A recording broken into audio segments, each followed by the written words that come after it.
Hello guys, welcome back to the channel and welcome back to elite wrestling. तो guys finally इस week का AEW company का Rampage show हो चुका है खत्म और आज इस वीडियो के अंदर हम उसके बारे में बात करने वाले हैं। और गाइस आज इस वीडियो के अंदर हम जानने वाले हैं कि इस वीक के एडब्ल्यू कंपनी के रैम्पेज शो पर क्या हुआ और हमें इस वीक के रैम्पेज शो पर कौन कौन सी चीजें देखने को मिली है। तो गाइस ये सब बातें जानने के लिए ये वीडियो एकदम आखिर तक देखना और ऐसे ही एडब्ल्यू कंपनी से रिलेटेड हर एक न्यूज रूमर और अपडेट और एडब्ल्यू कंपनी के हर एक शो का रिव्यू पाने के लिए हमारे चैनल को सब्सक्राइब करना मत भूलना। पर गाइस अब ज्यादा देर न लगाते हुए चलिए ये वीडियो शुरू करते हैं और करते हैं इस वीक हुए एडब्ल्यू कंपनी के रैम्पेज शो का रिव्यू और जानते हैं कि इस वीक के रैम्पेज शो पर क्या हुआ। तो गाइस इस वीक के रैम्पेज शो की शुरुआत एडब्ल्यू कंपनी के मेंस डिवीजन से ओवन हार्ट कप टूर्नामेंट के लिए क्वालिफाइंग मैच से हुई, जहां पर Adam Cole new Japan pro wrestling के सुपरस्टार यानी कि टोमोहिरो इशू को फेस करते दिखाई दिए। और अगर आपको नहीं पता कि यहाँ पर एक न्यू जापान प्रो रेसलिंग का सुपरस्टार एडब्ल्यू कंपनी के अंदर ओवन हार्ट कप टूर्नामेंट के लिए क्वालिफाइंग मैच किस तरीके से रेसल कर रहा है, तो गाइज मैं आपको बताना चाहूंगा कि हाल ही में एडब्ल्यू कंपनी और न्यू जापान प्रो रेसलिंग इनके बीच में एक पार्टनरशिप हुई है और इसी पार्टनरशिप के चलते यहाँ पर न्यू जापान प्रो रेसलिंग के सुपरस्टार एडब्ल्यू कंपनी शोज के ऊपर आकर रेसल कर सकते हैं।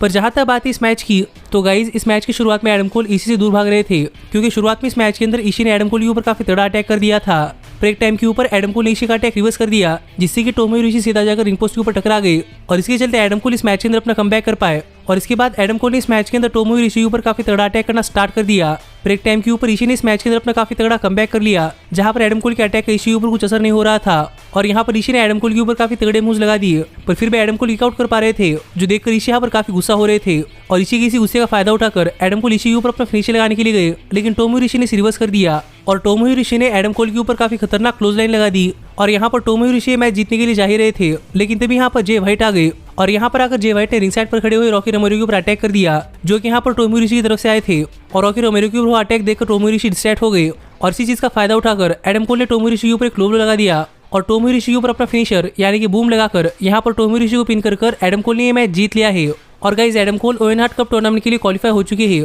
जो देखा जाए तो इस वीक के रैम्पेज की शुरुआत के लिए एक बहुत ही बढ़िया मैच था। पर मैं यहाँ पर ये देखकर सरप्राइज था कि न्यू जापान प्रो रेसलिंग के लेजेंडरी सुपरस्टार्स में से एक यानी कि टोमोहिरो इशी सिर्फ एक लो ब्लो से हार गए। पर वैसे भी ये मैच एडब्ल्यू कंपनी अंदर है, इसलिए इस रिजल्ट से कुछ फर्क नहीं पड़ता और आप भी मुझे कमेंट कर बताइए कि इस मैच के ऊपर आपका क्या कहना है। पर इसके बाद हमने रैम्पेज शो पर देखा कि यहाँ पर जेरिको अप्रिशिएशन सोसाइटी इस वीक के रैम्पेज शो पर आ रही थी, पर यहाँ पर सिक्योरिटी गार्ड्स ने जेरिको अप्रिशिएशन सोसाइटी को रोक लिया था क्योंकि इस वीक के रैम्पेज शो पर जेरिको अप्रिशिएशन सोसाइटी का कुछ रोल नहीं था और उन्हें इस वीक के रैम्पेज शो पर डेनियल गार्सिया के मैच से बैन कर दिया था। पर फिर भी यहाँ पर क्रिस जेरिको अपने मेंबर्स के साथ मिलकर यहाँ पर बिल्डिंग के अंदर घुसने का ट्राई कर रहे थे, पर यहाँ पर काफी सारे सिक्योरिटी गार्ड्स ने आकर क्रिस जेरिको को रोक लिया और यहाँ पर बात करते हुए डेनियल गार्सिया ने क्रिस जेरिको से कहा कि गार्सिया ने पहले भी एडी किंग्स्टन को हरा दिया है और गार्सिया इस वीक भी क्रिस जेरिको की मदद के बगैर एडी किंग्स्टन को हराने वाले हैं। जो बातें कहकर डेनियल गार्सिया इस वीक के रैम्पेज शो पर गए और इसके बाद यहाँ पर सिक्योरिटी गार्ड से बात करते हुए क्रिस जेरिको ने कहा कि वो सिक्योरिटी गार्ड से कंप्लेन करने वाले हैं और एक कहकर क्रिस जेरिको यहाँ चले गए। तो देखना पड़ेगा कि आगे चलेगा जेरिको अप्रिशिएशन सोसाइटी क्या करती है। पर इसके बाद हमने रैम्पेज शो के बैकस्टेज में देखा कि लेक्सी फिर एक बार हुक का इंटरव्यू लेना चाहती थी और यहाँ पर हुक अपने लॉकर रूम के अंदर जा रहे थे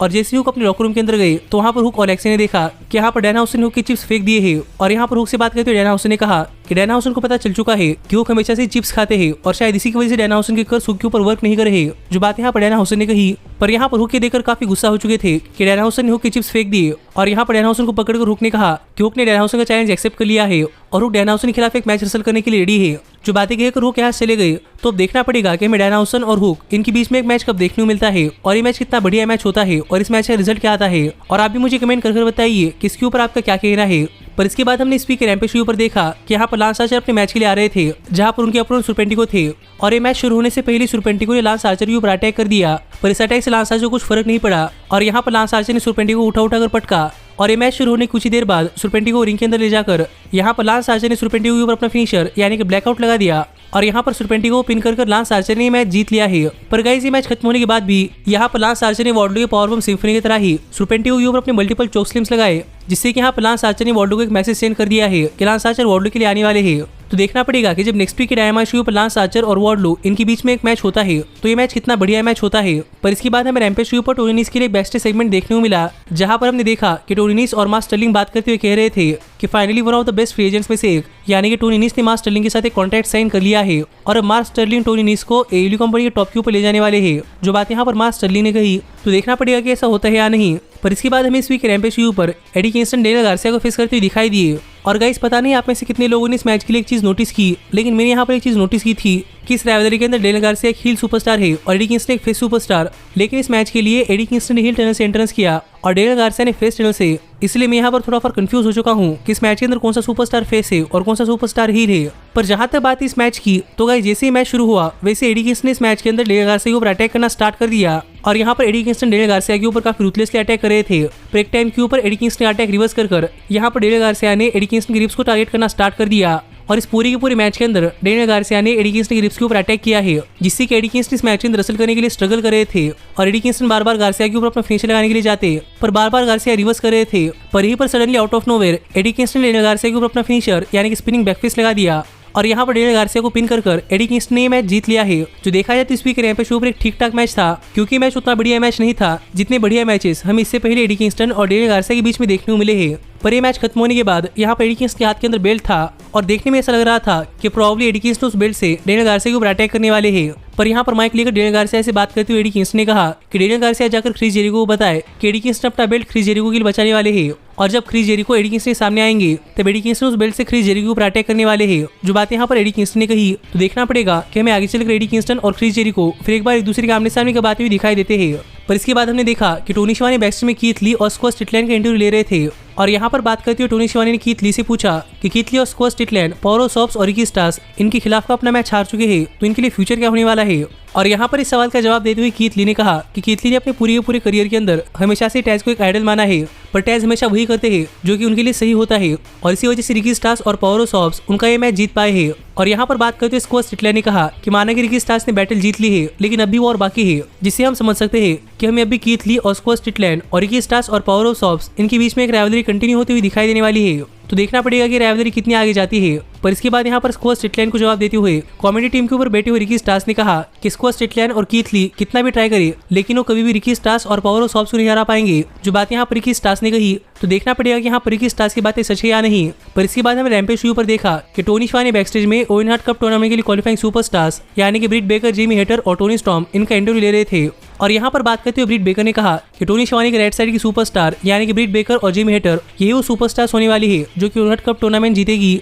पर यहाँ पर बात करते हुए टोनी स्टॉर्म ने कहा कि ब्रिट बेकर ने आज तक टोनी स्टॉर्म को नहीं देखा, पर काफी जल्दी ब्रिट बेकर को भी पता चलने वाला है कि टोनी स्टॉर्म कौन है। और पहले राउंड में जेमी हेटर को हराने के बाद टोनी स्टॉर्म आगे चलकर ब्रिट बेकर को भी हराने वाली है। अगर ब्रिट बेकर उतनी दूर पहुंची तो जो बातें कि अगर टोनी स्टॉर्म यहाँ चली गई तो देखना पड़ेगा कि क्या हमें आगे चलकर टोनी स्टॉर्म और ब्रिट बेकर इनके बीच में ओवन हार्ट कप टूर्नामेंट के अंदर एक मैच देखने को मिलता है या नहीं। पर गाइज इसके बाद हमें रैम्पेज शो पर एक बहुत ही बड़ा बैकस्टेज सेगमेंट देखने को मिला, जहां पर बातें करते हुए डेक्स हारूड और कैश वेदर ने अपना रिलेशनशिप बताया, क्योंकि गाइज नेक्स्ट वीक के डायनामाइट शो के लिए काफी बड़ा मैच कंफर्म हो चुका है, जहां पर हमें ओवन हार्ट कप टूर्नामेंट के लिए क्वालिफाइंग मैच के अंदर डेक्स हारूड कैश वेदर को फेस करते हुए दिखाई देने वाले हैं, जो कि पहली बार होने वाला है। और यहाँ पर बात करते हुए इन सुपरस्टार्स ने कहा कि वो हमेशा से एक मैच चाहते थे जहां पर इन्हें पता चले कि इनमें से बेस्ट कौन है, और ये मैच बार बार नहीं होने वाला, इसलिए एक ही बार ये मैच देखने के लिए सभी फैंस ये मैच देखे। जो बात यहाँ पर कैश वेदर और डेक्स हारूड ने कही। और गाइस कहना पड़ेगा कि ये मैच एक बहुत ही बढ़िया मैच है और मुझे भी ये मैच देखना है, और आप भी मुझे कमेंट कर बताइए कि आपका इस मैच के ऊपर क्या कहना है। पर इसके बाद इस वीक रैम्पेज शो के मेन इवेंट से पहले यहाँ पर मार्क हेनरी, जेड कारगिल और मरीना शेफर्ड इन दोनों का इंटरव्यू ले रहे थे।